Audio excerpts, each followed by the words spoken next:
Bismillahirrahmanirrahim.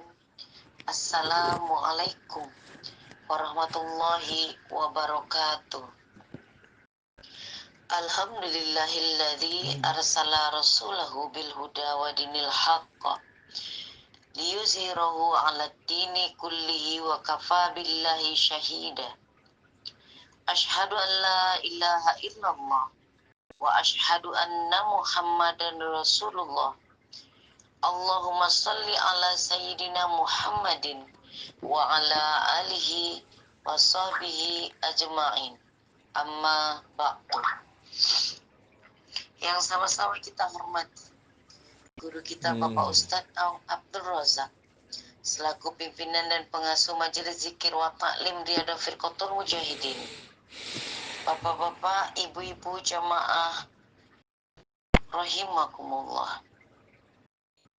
Syukur alhamdulillah senantiasa kita ucapkan kepada Allah Subhanahu wa taala yang selalu memberikan kita nikmat sehat, nikmat iman dan nikmat Islam, sehingga kita masih bisa bernafas dan masih dapat berkumpul serta bersilaturahmi di link majelis thalabul ilmi guna menambah kadar keimanan kita di Jumat pagi yang berbahagia ini secara rutin.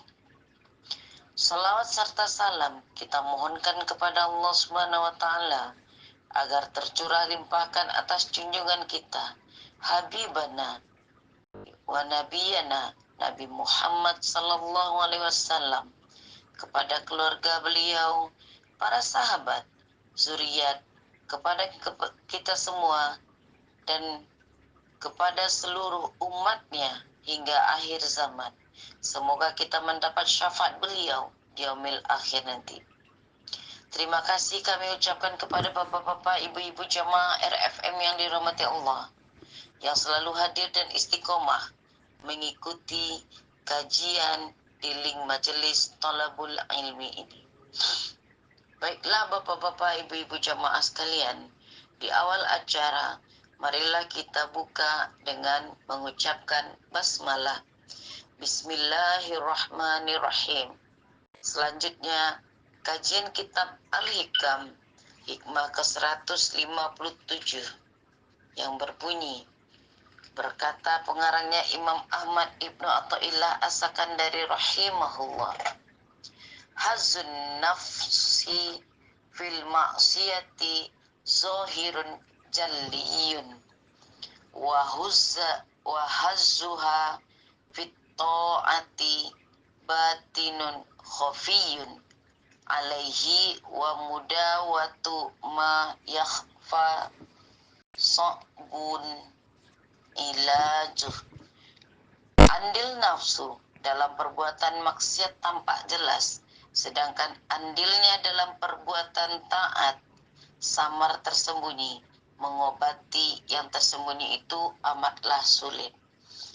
Marilah bapak-bapak, ibu-ibu jamaah sekalian, kita satukan niat kita untuk thalabul ilmi dengan mendengarkan tausiah serta penjelasan mengenai hikmah ke-157 yang akan disampaikan oleh guru kita Bapak Ustadz Abdul Razak, sekaligus ditutup dengan doa.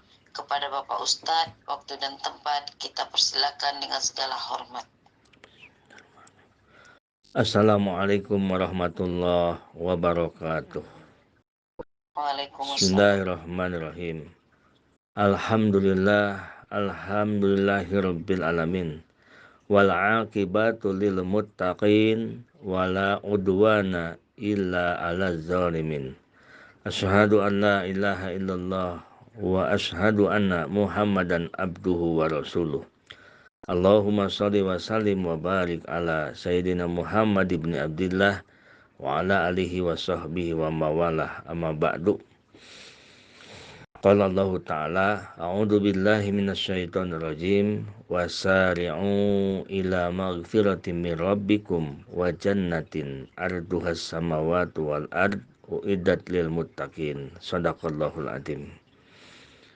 Puji syukur kita haturkan kehadirat Allah Subhanahu wa Ta'ala yang Maha Ghafur. Sholawat beserta salam semoga berlimpah curah kepada baginda alam Habibana wa Nabiyana Muhammad sallallahu alaihi wasallam.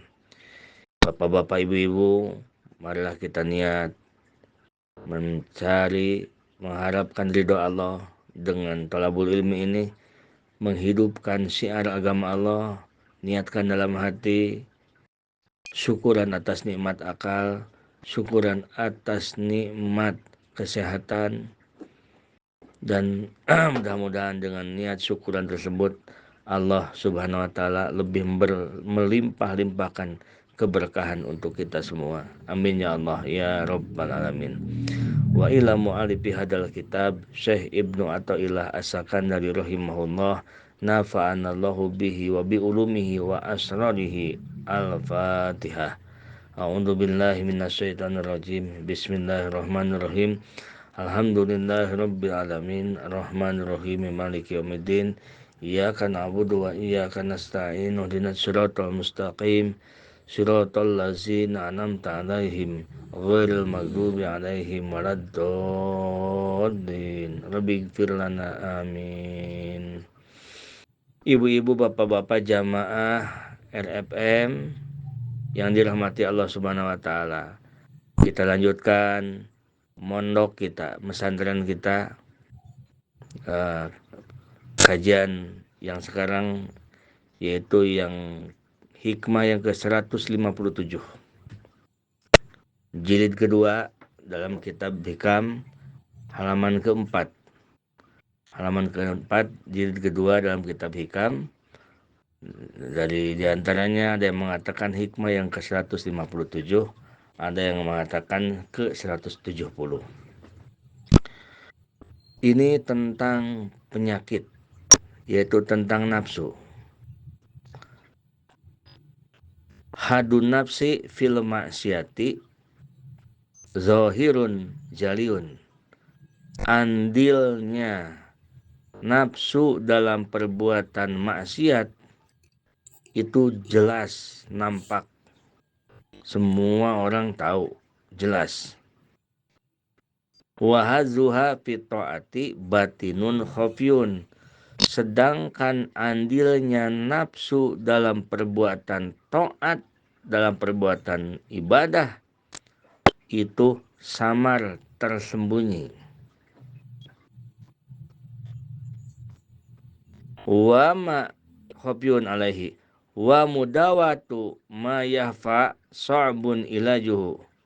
Dan mengobati yang tersembunyi itu amatlah sulit. Nafsu dalam maksiat itu seperti penyakit dohir. Seperti penyakit dohir, walaupun penyakit itu parah, bisa terlihat. Dokternya pun yang mengobatinya biasanya hanya dokter yang biasa-biasa saja. Tetapi kalau nafsu dalam taat, dalam ibadah, dalam sholat, dalam wirid, dalam sedekah, nempel nafsu, andil nafsu, itu sulit untuk diketahui, kecuali arbabul basair, orang-orang yang mempunyai penglihatan mata hati yang jelas. Ini pun punya penyakit seperti penyakit batin. Kalau di penyakit manusia adalah penyakit yang kronis, penyakit dalam. Dokternya pun dokter khusus penyakit dalam. Nah, ini akan menerang-nerangkan itu. Khusus penyakit dalam. Kalau penyakit-penyakit biasa, yang ngobatinnya juga nggak bisa. Ini harus dokter penyakit dalam khusus. Hadun nafsi fil maksiati kazina zahirun jaliun wa huwa iltidaduhu biha fa innaha la tatlub minka atalabusa bil maksiat illa li ajli anta tadabiha payasululakal wiwalu wan nakal. Nah, bagian nafsu dalam melakukan maksiat itu dohirun jaliun, jelas. Sya'nun nafsi antatluba mapi haddun laha. Tingkah nafsu itu ia selalu menuntut yang menyenangkan dirinya. Wahaduha pi ma'asi dohirun jaliun. Bagian nafsu dalam maksiat itu jelas. Senang. Nafsu itu senangnya meninggalkan perintah Allah. Datang azan, aneh, suka aneh pekerjaan nafsu itu. Ibu-ibu dari tadi cucian piring dari jam 10 geletak terus di WC. Nah, begitu kedengar adzan duhur, Allahu Akbar, Allahu Akbar, Alhamdulillah, nggak berasa udah duhur lagi nih. Dah, bukan sholat, bukan wudhu, malah zat ngambil cucian piring, cuci piring dulu. Padahal dari tadi bisa itu.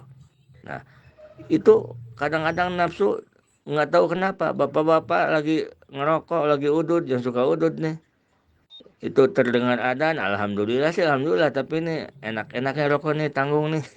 Gitu. Itu nafsu, jelas itu terdorong oleh nafsu. Keinginan nafsu itu adalah tidak mau ibadah, menunda-nunda ibadah, melakukan dosa, zina, mabuk, judi dan sebagainya. Itu jelas, semua tahu bahwa orang yang melakukan dosa itu adalah kebawa nafsu. Tidak usah dipelajari itu mah. Tahu, jelas semua orang pada tahu bahwa itu adalah nafsu. Wa mudawatuha hayyinun. Mengobatinya pun mudah asal mau berobat. Orang yang anak yang badung kena narkoba ada obatnya. Seperti di Suryalaya, inabah namanya. Jam 2 malam dimandiin. Suruh zikir, suruh wirid. Terus cara medisnya, cara ini banyak obat-obat untuk penyakit dohir. Penyakit dohir itu banyak. Dengan ujlah dijauhkan. Wahaduha pitoati katola. Wahaduha pitoati ta. Wahaduha dan bagian nafsu pitoati batinun hopiun. Layat lau alaihi illa arbabul basoir. Wazalika li'anna pitoati masyakotun alaiha. Faida amartaka biha lam ta'lam hadoha fiha illa ba'da tabasabi faqad turiyaka anhadoha fiha ataqarrubu ila Allah ta'ala wa fil batin laisa laha hadun illa iqbalan nas. Nah, artinya kalau penyakit batin bagian nafsu di dalam taat ini yang sulit. Wahadwa pitoati bagian nafsu dalam taat tidak ada yang tahu kecuali orang yang diberikan hatinya mengerti dengan penyakit-penyakit batin. Katolabil karomati seperti di dalam taat ketaatan wirid kita baca Yasin 40 kali satu kali duduk, kirain lagi ibadah, kirain lagi taqarrub mendekatkan diri kepada Allah. Ternyata baca Yasin ingin mendapatkan keramat, ingin mendapatkan keajaiban. Nah, itulah yang disebut seperti ibadah tetapi sedang mengikuti hawa nafsu. Betul Ibu? Halo? Halo Ibu? Ada? Nah, siap. Makanya kenapa Pak Ustadz sering mengatakan bukan hanya wirid, tetapi harus ilmu dulu kita cari. Karena kalau wirid saja, wirid hanya wirid, tanpa kita berilmu, tanpa kita belajar ilmu, itu akan hanya seperti itu kan jauh dari jauh dari iya. Seperti orang yang sedang ibadah padahal sedang mengikuti hawa nafsu. Seperti yang ia sedang ibadah baca sholawat sampai 110.000 padahal sedang mengikuti hawa nafsu. Di dalam hatinya dia ngejar-ngejar target karena ingin keajaiban, karena ingin keistimewaan. Nah, itu penyakit batin. Tidak akan bisa tahu kalau bukan orang yang diberi hatinya terang benderang. Maksudnya seperti itu. Wal itla alal mughayyabat, karena ia ingin bisa melihat alam gaib. Kirain baca surat jin 40 kali diterangi oleh lilin, kirain lagi ibadah kepada Allah, ternyata lagi ingin masuk ke alam jin. Nanti yang mendorong dia baca surat jin bukan sedang ibadah, bukan sedang takarub, tetapi sedang didorong oleh nafsu. Nah, wa kahubil hususiyati wal jahi indan nasi batinun khofiyun.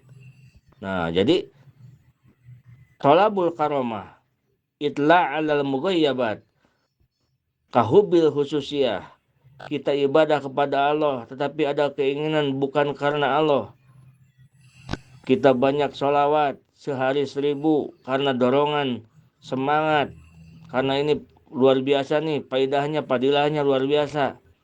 Ternyata itu bukan yang mendorongnya, bukan suatu kebaikan di dalam hati kita. Ternyata kita sedang mengikuti hawa nafsu. Oleh karena itu seorang murid di suatu pesantren, di suatu majelis ilmu, dia memasrahkan kepada guru untuk wirid. Kalaupun saya senangnya wirid ini, kata guru ini, walaupun tidak tahu pahalanya, dia ikutin kata guru. Karena apa? Karena dia sedang mendidik nafsu, sedang mencoba melawan hawa nafsunya. Biar tidak tahu saya pahalanya apa, tetapi yang jelas guru lebih tahu apa yang kita inginkan. Biar tidak tahu pahalanya, yang penting kita niat ibadah. Begitu kalau santri dulu. Kalau kita makan, kalau belum tahu dulu nih apa pahalanya kan nggak mau kita. Tuh. Kalau santri begitu ibu, amalkan dulu. Setelah lama, setelah mondok keluar dari pondok, setelah mungkin baru tahu, oh guru dulu ngasih ini, ternyata pahalanya ini luar biasa. Begitu. Nah, jadi itulah cara-cara orang-orang yang di pesantren mengamalkan ilmu agama. Wakahubil khususiyah, ingin mencintai kehasiatan, wal jahi indan nasi, kirain membaca sholawat Jibril sedang cinta kepada Rasul, kirain sedang mengagungkan Rasul dan mengagungkan Allah. Ternyata banyak membaca sholawat Jibril agar semua orang senang sama dia. Oh, berarti ada hawa nafsu yang mendorongnya. Nah, itu batinun khofiyun, itu samar. Kalau penyakit di manusia adalah penyakit batin, penyakit dalam, bukan influenza, bukan pilek, bukan sakit biasa-biasa, itu penyakit dalam. Dokternya pun harus dokter dalam. Di sini ada Pak Dokter, Pak Haji Suswanto. Kalau dokter dalam sama dokter biasa kan beda, Pak Haji ya. Kan? Nah, itu menunjukkan bahwa penyakit di dalam diri kita pun, di dalam ibadah pun ada penyakit dohir, ada penyakit batin. Wa mudawatuha as'abun minal awal. Mengobati penyakit dalam ini sulit.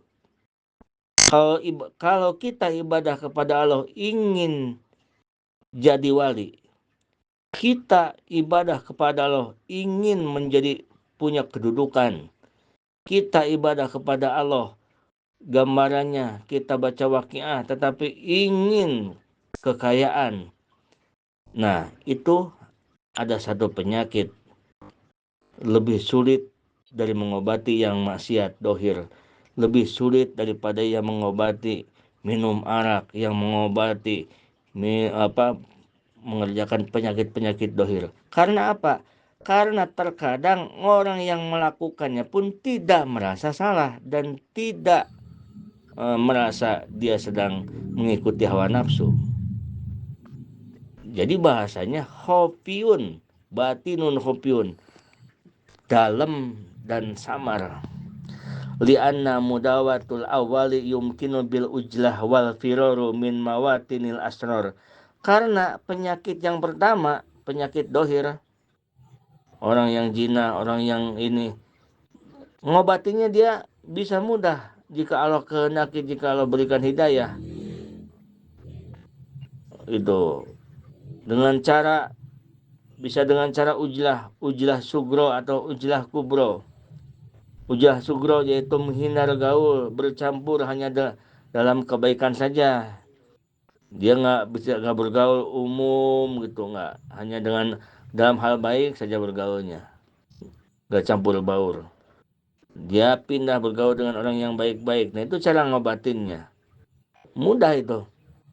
Atau ujlah kubro, total ujrah, pindah dia menyendiri jauh dari orang karena tobat kepada Allah. Itu untuk dosa-dosa yang dohir, dosa-dosa yang dohir.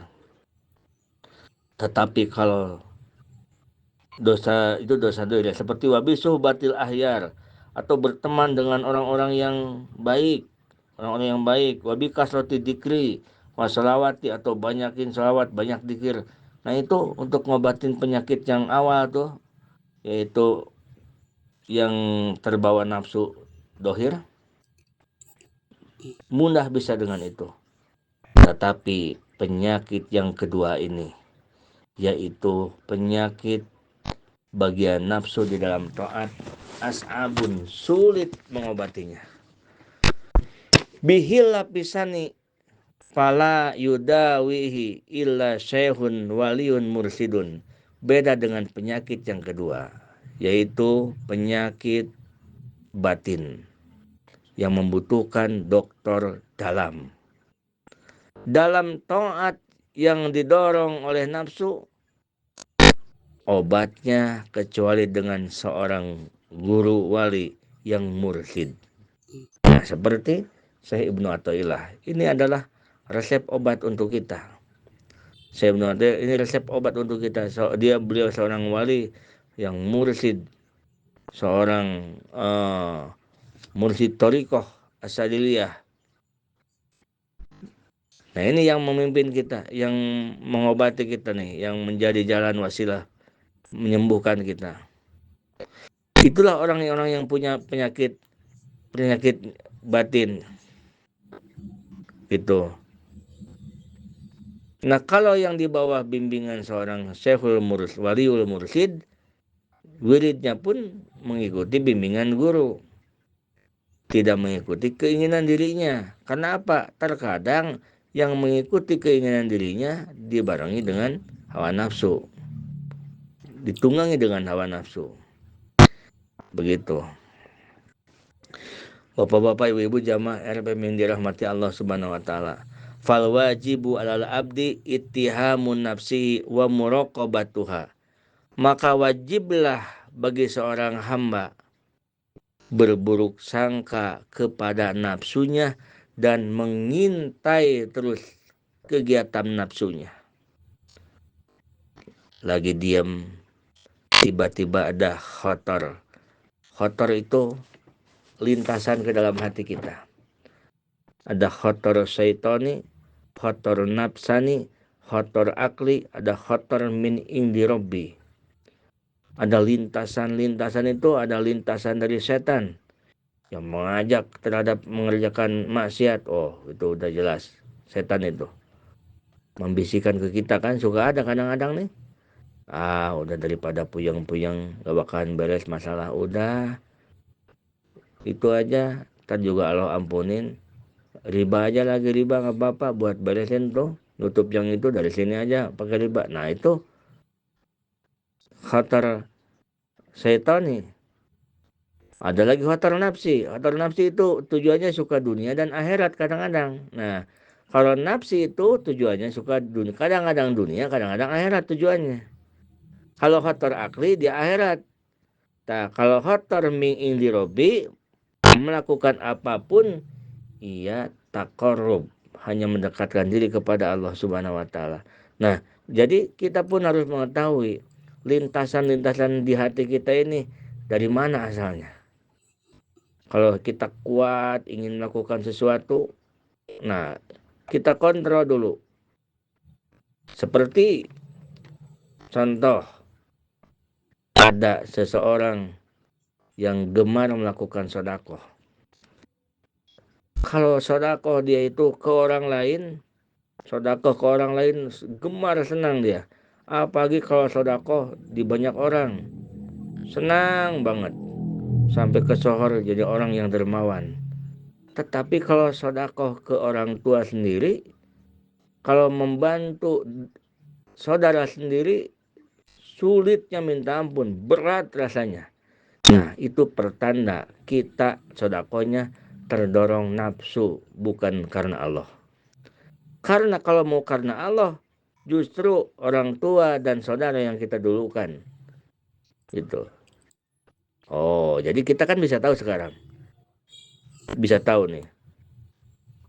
Ada keinginan sedekah kita. Orang tua kita susah. Terus lihat orang banyak tuh. Butuh sedekah juga banyak. Tetapi itu kalau di sono kita sedekah, kita bisa terkenal. Kalau di sini nggak akan terkenal. Terkenal sama siapa kita sedekah sama orang tua. Si kak terus ada kekuatan yang udah meninggal di sono tuh. Itu bantu pahalanya besar. Banyak orang pahalanya besar. Nah itu yang namanya bisikan nafsu. Oleh karena itu di dalam ibadah itu, kalau misalkan ada yang terasa seneng banget, ada yang terasa males. Dalam ibadah itu pilih ambil yang malas, karena yang malas itu adalah yang benar-benar tidak ditunggangi nafsu. Kadang-kadang yang semangat itu adalah ditunggangi hawa nafsu. Jadi kita harus curiga, kenapa nih kok saya semangat amat ya pengen baca sholawat Jibril ini sampai 50.000, semangat banget. Kenapa nih semangat banget pengen bangun jam 12 malam wirid anu. Ini kalau sendiri nih beda dengan sedang riadoh ya. Kalau sedang riadoh kan dalam bimbingan itu. Nah, kita harus curiga ada apa ini. Ternyata kalau kita diberikan arbabul basoir, penglihatan batin kita bisa terang benderang. Ternyata di situ nempel hawa nafsu. Nah, fal wajibu al abdi ittihamu nafsi wa muraqabatuha. Kewajiban seorang hamba adalah dia selalu harus berburuk sangka kepada nafsu. Dengan si nafsu itu harus berburuk sangka. Ini nafsu amarah, nafsu lawamah. Jadi kalau yang dibahasakan berburuk sangka dengan nafsu, nafsu amarah dan lawamah. Karena nafsu mulhimah itu dia sudah dididik, ditaklukkan, dididik. Nanti dari mulhimah naik jadi mutmainah jadi rodiyah, mardiyah, kamilah. Itu nanti ada di depan. Faidas tahalat nafsu bisain minataat. Apabila ketaatan terasa enak, senang. Misalkan kalau lagi sholat sunat, sholat duha, enaknya sholat duha itu tenang, khusyuk banget kalau sholat duha itu. Tetapi kalau sholat subuh, sholat duhur, sholat fardu, kita ini rasanya ingin bergegas-gegas, nggak senang kita itu kalau sholat fardu itu. Nah, itu pertanda bahwa sholat duha kita didorong oleh nafsu. Didorong ada sesuatu keinginan, karena ada keajaiban. Karena dengan sholat duha dimudahkan rezeki. Itu nafsu yang membawa kita, bukan iman. Karena kalau toh kita benar-benar memang mau benar-benar fardu yang benar-benar. Betul nggak Ibu? Halo? Halo? Masih ada? Ya, kirain nggak ada. Ya, gitu. Nah, lanjut. Jadi memerangi hawa nafsu itu disebut oleh Rasulullah jihadu akbar. Setelah Rasulullah dan para sahabat pulang dari satu perang, Rasulullah berkata kepada para sahabat, ya ashabi, sahabat-sahabatku, kita baru pulang dari perang yang kecil. Kata para sahabat pada berbisik, bagaimana ini Rasulullah? Perang segini besarnya kok dikatakan perang yang kecil? Perang segini banyak korban dikatakan perang kecil. Lalu ada sahabat yang memberanikan diri bertanya kepada Rasulullah, ya Rasulullah, lalu bagaimana perang yang besar? Kata Rasulullah, jihadul akbar, mujahadatun nafsi. Jihad yang besar itu adalah memerangi hawa nafsu. Alasannya, ada dua alasannya. Satu, kenapa jihad memerangi hawa nafsu dikatakan jihadul akbar, perang yang besar? Karena memerangi hawa nafsu tidak ada waktunya, 24 jam, tiap detik kita memerangi hawa nafsu. Mau sholat kita harus tahan, jangan terbawa nafsu. Mau wirid harus dikontrol, jangan terbawa nafsu. Mau sedekah dikontrol, jangan hawa nafsu. Mau ngapain, mau kita seorang suami menasihati istri, seorang orang tua menasihati anak, harus jangan terbawa hawa nafsu, harus karena Allah. Nah itu jadi kita memerangi hawa nafsu itu tiap detik, tiap saat. Beda dengan perang melawan kafir, ada waktu-waktunya. Kalau perang melawan kafir, satu itu. Dan nafsu dengan setan itu beda luar biasa. Kalau setan dengar adzan kabur. Kalau setan kita wirid, kita dikir, kita mengenal, kita sebut-sebut asma Allah, lari dia kabur. Kalau setan. Kalau nafsu kita sholat, ngikut sholat. Bahkan nafsu ngeburu-buru kita. Jadi disebutnya nafsu itu musuh dalam selimut. Lebih halus daripada setan. Nafsu itu. Ada aduwika, nafsuka. Musuh paling banget musuh engkau adalah nafsu engkau. Nah yang kedua, kenapa nafsu disebut jihadul akbar, jihad yang besar?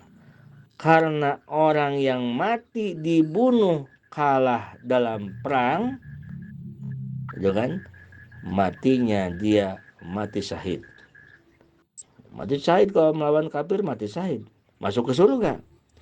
Tetapi kalau orang yang matinya kalah oleh hawa nafsu, masuk neraka jaminannya.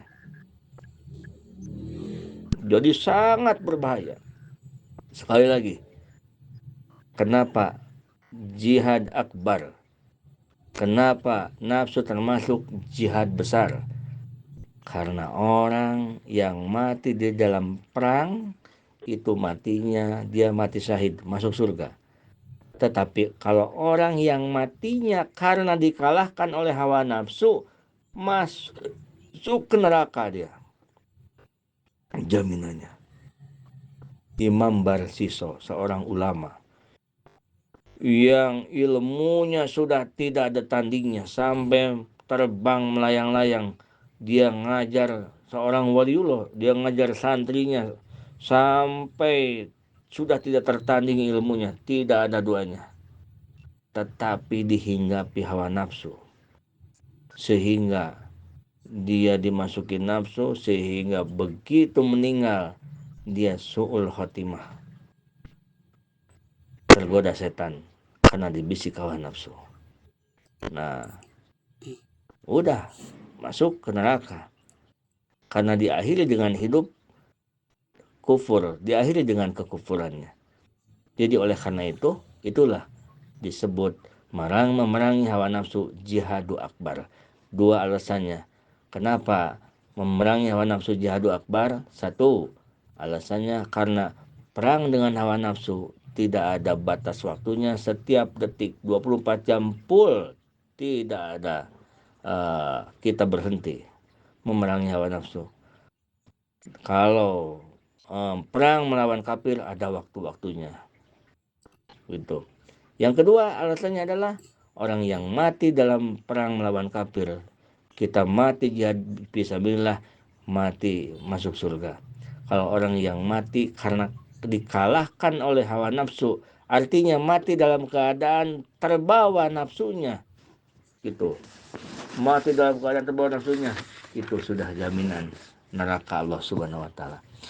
Di dalam satu hadis Rasulullah yang diriwayatkan oleh Tirmidzi, beliau mengajarkan kepada kita semua untuk selalu berdoa kepada Allah, memohon perlindungan dari banyaknya nafsu yang jelek yang mengajak kita, terutama dalam hal-hal ibadah. Dalam doa tersebut mengatakan, Allahumma inni a'udzubika min munkaratil akhlaq wal a'mal wal ahwa'i.